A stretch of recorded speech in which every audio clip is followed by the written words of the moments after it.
Morning sir. Good morning. आपण वेगवेगळे बजेटचे वेगवेगळे आस्पेक्ट बघतोय. आज मागच्या वेळेस म्हटल्याप्रमाणे एक महत्त्वाचा मुद्दा डिसइन्व्हेस्टमेंट, निर्गुंतवणुकीकरण, म्हणजे सरकारने जे काही इन्व्हेस्ट केले त्याच्यातनं पैसे परत काढून घेणं.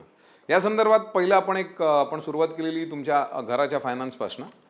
तुम्हाला काही एक्सपेन्सेस आहेत म्हणजे खर्च आहेत ते तुम्हाला टाळू शकत नाही तुम्ही वगैरे वगैरे वगैरे. समजा आता तितकं इन्कम नसेल तर आपण काय काय करतो, एक लोन आपण ऋण घेतो किंवा बाकी काय बऱ्याच गोष्टी आहेत, किंवा आपण जे काय सोनं ठेवलं आहे घरात किंवा कुठली आपली एक ॲसेट आहे ती आपण साधारण विकतो की ज्यातनं पैसा मिळेल आणि या गोष्टीसाठी वापरता येईल तो पैसा. तर हीच गोष्ट आपण आता देशाबद्दल बोलूया किंवा बजेटच्या संदर्भात बोलूया. आपण बघितलं की फायनान्स म्हणजे आपल्याला मोस्टली सगळं फिजिकल डिफिसिट आहेत, म्हणजे जो खर्च आहे म्हणजे सरकारचा जो खर्च आहे आणि सरकारला जी आवक आहे ती आवक कमी आहे.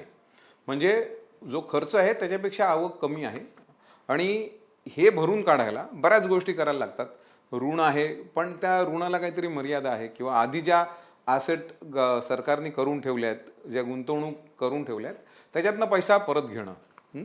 तर हा एक महत्त्वाचा मुद्दा आहे की हे फिजिकल डिफिसिट कसा भरून काढायचा किंवा हे जे एक्सपेन्स आहेत त्याला कसा फायनान्स करायचा. तर निर्गुंतवणीकरण किंवा डिसइन्व्हेस्टमेंट खूप खूप मोठा म्हणजे सरकारकडे एक एक मार्ग असतो, कारण त्यांनी जे ॲसेट्स केलेले आहेत किंवा उदाहरणार्थ आत्ता जे रिसेंटली झालं, आपले शेअर्स होते गव्हर्नमेंटचे लाईफ इन्शुरन्स कॉर्पोरेशन ऑफ इंडियामध्ये, ते विकले सरकारने, त्याच्यातनं पैसा घेतला किंवा बऱ्याच इन्व्हेस्टमेंट्स आहेत त्या डिसइन्व्हेस्टमेंट चालू केलं. तर हा मुद्दा म्हणजे वरकरणी तो खूप छोटा वाटतो किंवा खूप असं वाटतं अरे काय सरकारने हे विकायला काढलं आहे, ते विकायला काढलं आहे, मोठमोठ्या संस्था विकायला काढल्या आहेत वगैरे वगैरे वगैरे. तर हे समजून घेणं, निर्गुंतवणीकरण किंवा इन्व्हेस्टमेंट का करायला लागते, त्याची पाळमुळं कुठे आहेत, हे जर समजायचं असेल तर आपण त्याचा पूर्व इतिहास बघूया. म्हणजे हे कसं काय आलं ते. वर्षानुवर्ष म्हणजे आपण समजा ब्रिटिश काळापासून जर सुरुवात केली म्हणजे तेव्हा त्यानंतर आपला इंडिपेंडन्स, पण त्याच्या आधी पारतंत्र्याच्या वेळेला म्हणजे भारतातनं पैसा कसा येत होता, भारतात पैसा कुठनं येत होता, कसा खर्च व्हायचा आणि त्याचा विनियोग कसा व्हायचा वगैरे वगैरे वगैरे.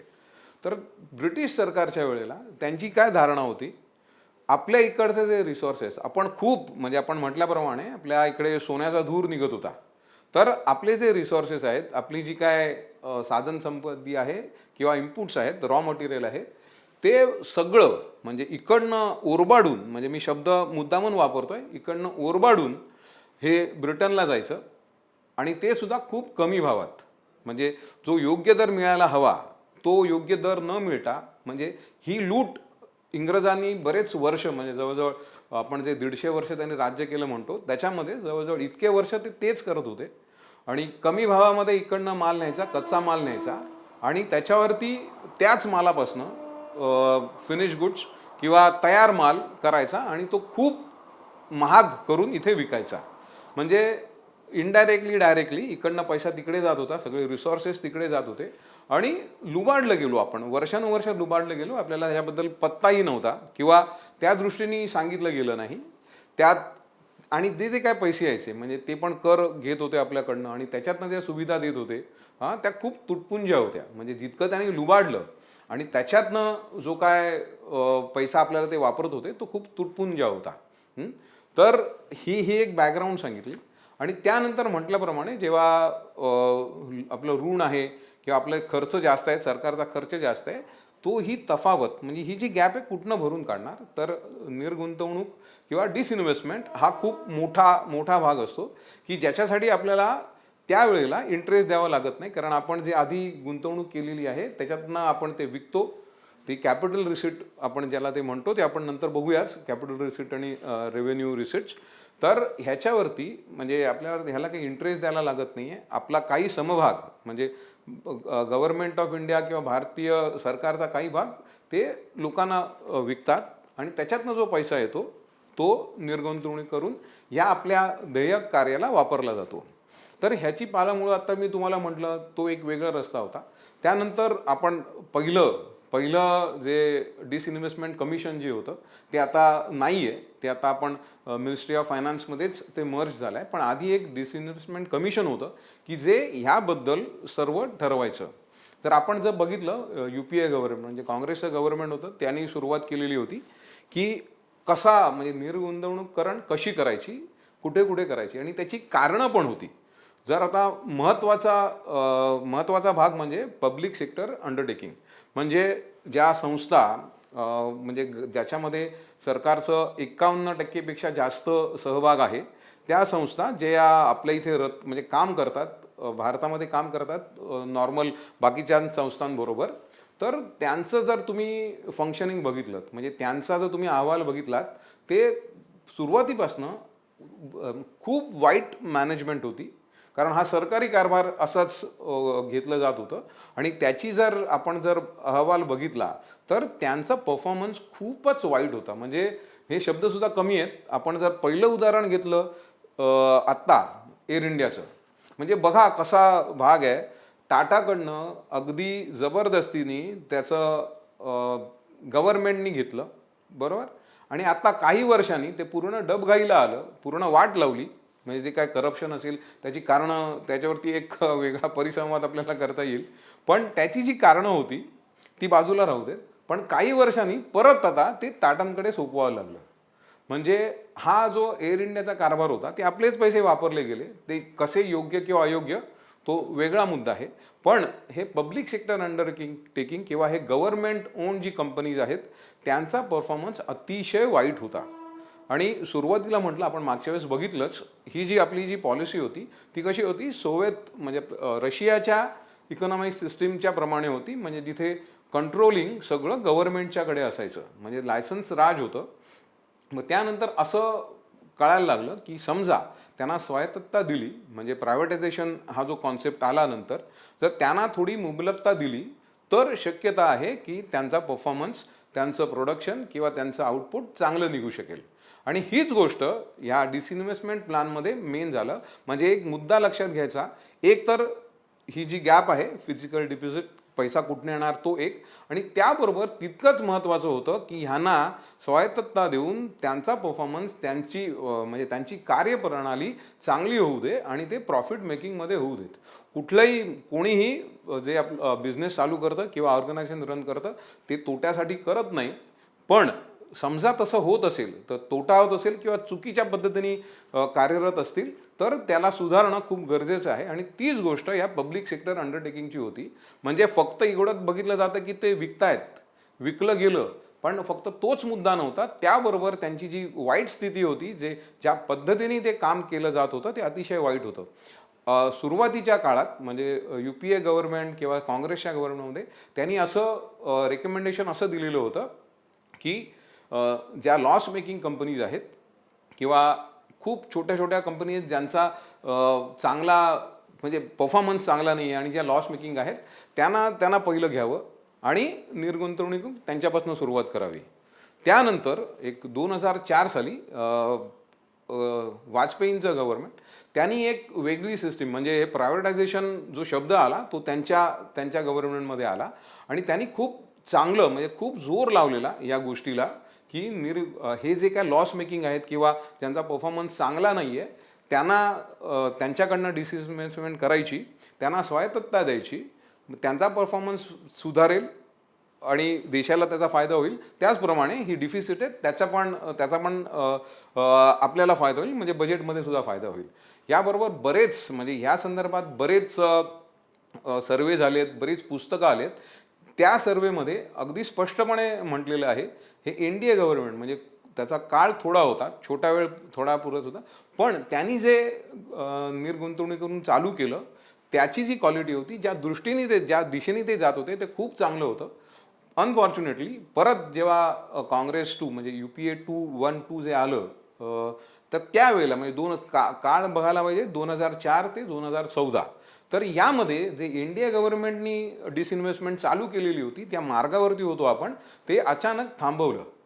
म्हणजे त्यांनी एक वेगळा आयोग स्थापन केला की जे रेकमेंड करतील, पण त्यांनी हा जो फ्लो होता तो पूर्ण थांबवला आणि त्याच्यामध्ये काही मायनॉरिटी इंटरेस्ट म्हणजे खूप संख्याबळ जास्त नसेल, शेअर्सचं संख्याबळ जास्त नसेल, अशा काही मायनॉरिटी इंटरेस्टमधनं डिसइन्व्हेस्टमेंट केली. त्यानंतर बरेचसे सर्वेक्षण आले, बरेचशी पुस्तकं आली, त्याच्यामध्ये असं नमूद करण्यात आलं, जो एक मेन मुद्दा आहे की ह्यांचा परफॉर्मन्स चांगला होईल आणि डिफिसिटमध्ये पण आपल्याला फायदा होईल तफावत कमी करायला. तर जो मेन मुद्दा आहे की त्यांना इम्प्रूव्हमेंट करायची, त्यांच्या कार्यप्रणालीमध्ये इम्प्रूव्हमेंट करायची आणि मग ते लॉस मेकिंगचं प्रॉफिट मेकिंगमध्ये करायचं आणि त्याच्यामुळे देशालाही फायदा होईल. ते झालं नाही, कारण एक अनुमान असं निघालं किंवा तसं आहे राधन की मायनॉरिटी इंटरेस्ट जेव्हा डिसइन्व्हेस्टमेंट झाली, कंट्रोलिंग स्टेक सरकारकडेच राहिला. म्हणजे आता मी राजकारणाबद्दल बोलत नाही, तिथे आपण म्हणजे लाल फित हा जो कारभार असतो, वेगवेगळ्या गोष्टी त्याच्यामध्ये असतात, करप्शन पण आहे अगदी सरळ सांगायचं झालं तर, आणि ती जी काय सिस्टीम, जी काय वेळ लागते त्या लाल फितीमुळे, त्याच्यामुळे ते बरोबर तेवढं होत नाही. त्याच्यामुळे जो मायनॉरिटी स्टेक जो कमी केला गेला, तिथे निर्गुंतवणूकरण करण्यात आलं, त्याचा फायदा गव्हर्नमेंटला किंवा भारताला झाला नाही, कारण कंट्रोलिंग स्टेक हा तिथेच राहिला, म्हणजे जे होते त्यांच्याकडेच राहिला. त्याच्यामुळे जो मेन उद्देश होता तो अर्धाच साध्य झाला. आणि हा म्हणजे माझ्या दृष्टीने हा जो डिसिजन होता तो खूप चुकीचा होता, असं हे माझं वैयक्तिक मत आहे की जे दोन उद्देश आहेत की ती जी संस्था आहे त्याला स्वायत्त बनवून त्याचा परफॉर्मन्स योग्य करणं आणि त्याच्यामुळे देशाच्या औद्योगिक प्रगतीमध्ये त्याचा हातभार लागावा, हा उद्देश पूर्ण बाजूला राहिला. फक्त डिफिसिट होता तो भरून काढण्यापुरतं त्याचा वापर केला गेला आणि तो जो फ्लो होता तो तिथे खंडित झाला. त्यानंतर दुसरं सर्वेक्षण किंवा बऱ्याच ऑथर्सनी म्हटलेलं आहे, समजा हे जर केलं गेलं, निर्गुंतवणूक व्यवस्थितप्रमाणे केली गेली, त्यांना स्वायत्तता दिली, तर त्यांचा परफॉर्मन्स म्हणजे जिथे जिथे असं केलं गेलं आहे, मेजॉरिटी स्टेक आणि जिथे ओनरशिप बदलली गेली आहे, त्यांचा परफॉर्मन्स किंवा त्यांची कार्यप्रणाली नंतर जास्त चांगली झाली आणि ते प्रॉफिट मेकिंगमध्ये कन्वर्ट होऊ शकले. तर हे जे निर्गुंतवणुकीकरणाचं जे समीकरण आहे, त्याचा मुद्दा म्हणजे आपण जर सारांश काढायचा झाला ह्याच्यातला, तर ह्याच्यात दोन गोष्टी अतिशय महत्त्वाच्या आहेत. म्हणजे नो डाऊट की आपलं हे फिजिकल डिफिसिट म्हणजे ही जी काय गॅप आहे ती भरून काढणं, याबद्दल प्रश्नच नाही, तो एक मुद्दा झाला. पण त्याचबरोबर हे जे स्वायत्तता देऊन ह्यांना इंडस्ट्रियल डेव्हलपमेंटमध्ये सहभागी करून घेणं, हा महत्त्वाचा भाग झाला. NDA गव्हर्नमेंटनी त्यांनी सिग्रिगेशन केलेलं आहे, नॉन स्ट्रॅटेजिक एरिया आणि स्ट्रॅटेजिक एरिया. त्यांचं रेकमेंडेशन असं होतं, म्हणजे स्ट्रॅटेजिक एरिया म्हणजे डिफेन्स वगैरे म्हणूया आणि नॉन स्ट्रॅटेजिक एरिया म्हणजे इतर.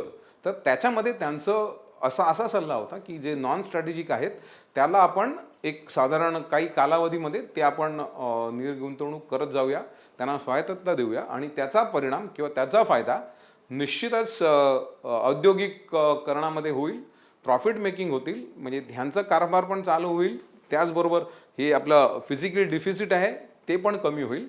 तर आणि जे आपला मुद्दा आहे की आपण डेव्हलपिंगपासनं डेव्हलप कंट्रीमध्ये जातोय, तिथे आपली वाटचाल चालू आहे, त्यालाही हे एक पूरक ठरेल. तर ह्या गोष्टी जेव्हा UPA 2 किंवा UPA त्या गव्हर्नमेंटनी परत थांबवल्या, त्याच्यामुळे हा सगळा कारभार म्हणजे जे फ्लो चालू झालेला तो तिथे थोडा खंडित झाला आणि आता परत आपण बघतोय, परत निर्गुंतवणुकीकरणासाठी बरेच प्रयत्न चालू झालेले आहेत आणि त्या दृष्टीने इथे मार्गक्रमण चालू आहे. तर दोन मुद्दे निर्गुंतवणुकीकरणाचे, फक्त सरकारला पैसा मिळतोय हा एवढाच उद्देश असू नये किंवा नाही आहे.